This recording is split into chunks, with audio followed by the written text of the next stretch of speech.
لیکن ہوا کیا، سب کے جانے کے بعد حضرت امام مسلم بن عقیل اب تیسرا گھر ڈھونڈنے والے تھے کہ کسی کے گھر تو رکوں جا کر. پہلے مختار بن عبید کے گھر میں تھے، دوسرے ہانی بن عروہ کے گھر میں. اب حضرت امام مسلم بن عقیل جہاں سے گزرتے تھے کوفہ والے اپنا گھر بند کر دیتے تھے.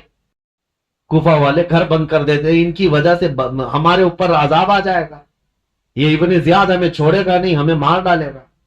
امام مسلم بن عقیل گھومتے رہے، پھرتے رہے، دن بھر کسی نے آپ کے لیے دروازہ نہیں کھولا، کوئی دروازہ نہیں کھولا، بھوکے اور پیاسے کوفہ میں. یہ وہ کوفہ ہے جو 3 دن میں بدل گیا. عبید اللہ بن زیاد کے آتے ہی پورے لوگوں کی طبیعت چینج ہو گئی.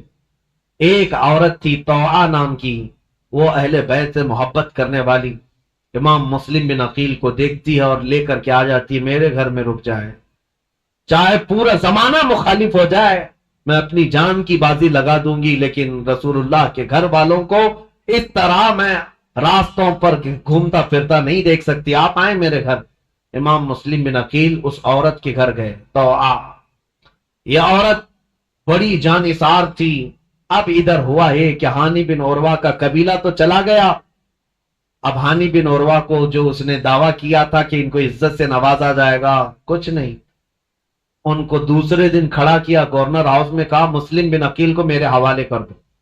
ہانی بن عروہ نے کہا میں اپنا سارا گھر اور اپنی جان تیرے حوالے کر سکتا ہوں، مسلم بن عقیل کو تیرے حوالے نہیں کروں گا. اب ان کی دوستی بھی ختم ہو گئی. ہانی بن عروہ نے جب ایسی سختیاں کی تو عبید اللہ بن زیاد نے فوجیوں سے کہا کہ اس بوڑھے کو باہر لے جاؤ اور رسی سے باندھ کر کے راستوں پر کھینچو تاکہ کوفہ والے دیکھتے رہے. ہانی بن عروہ کو عبید اللہ بن زیاد کے ظالم فوجی رسیوں سے باندھ کر کوفہ کی گلیوں میں کھینچتے رہے. صحابی رسول ہیں، بوڑھے صحابی تھے، 80 سال کی عمر تھی. جب گلیوں میں کھینچا جاتا تھا وہ کھڑے ہو کر پوچھتے تھے، چیختے تھے کوئی ہے، کوئی مجھے لاٹھی تو دے دے، کوئی رسی تو دے دے، میں کسی سے حفاظت کر لوں. ان کا خود کا قبیلہ بھی قریب آنے کو تیار نہیں، یہاں تک کہ گھماتے پھراتے ان کو گورنر ہاؤس پر لایا گیا. جب انہوں نے سخت جملے کہے، اے عبید اللہ بن زیاد سن لے، میں گواہی دیتا ہوں تو کذاب ابن کذاب ہے، اور جس کی خلافت کا تو دعویٰ کرتا ہے یزید وہ سب سے بڑا دجال ہے، کذاب ہے. اس بات پر عبید اللہ بن زیاد نے حکم دیا اور ہانی بن عروہ رضی اللہ تعالیٰ عنہ کو پٹک کر کے قتل کر دیا گیا. صحابی رسول کو شہید کر دیا گیا. میرے عزیزوں، یہاں سے کوفہ میں جو اہل بیت اطہار کے جانثاروں کی شہادت شروع ہوئی، اس میں پہلے ہانی بن عروہ تھے، اور اس کے بعد وہ مسلم بن اوسجہ اسدی جو محب اہل بیت تھے ان کا قتل ہوا. پھر اب ڈھونڈنے کے لیے بھیجا کہ جہاں کئی مسلم بن عقیل ہیں ان کو ڈھونڈ کر کے لاؤ. یہ حالات ہوتے رہے، اور طوعا نام کی عورت کے گھر مسلم بن عقیل تھے.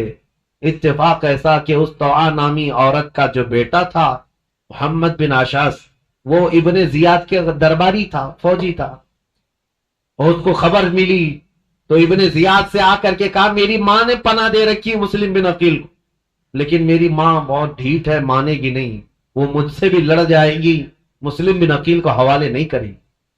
تو کیا کیا جائے؟ ابن زیاد نے پوچھا تو اس نے کہا بیٹے نے میرے ساتھ 10 فوجیوں کو بھیجو، کسی نہ کسی طرح گرفتار کر کے لاؤں گا.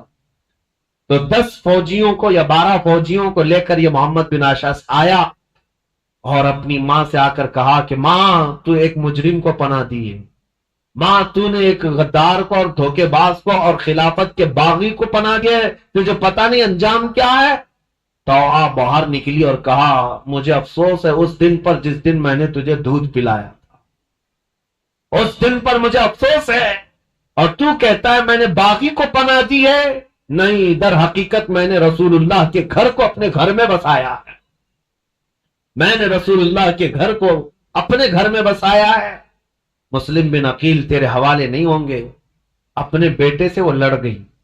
اب یہ 12 لوگ امام مسلم بن عقیل کو پکڑنے آئے تو پہلی مرتبہ امام مسلم بن عقیل کو تلوار نکالنی پڑی. کوفہ میں پہلی مرتبہ جب تلوار نکالی تو یہی 10-12 سے آپ کا مقابلہ ہوا. اور یہ 10-12 کیا، یہ حیدر کرار رضی اللہ تعالیٰ عنہ کے گھر کا شیر ہے.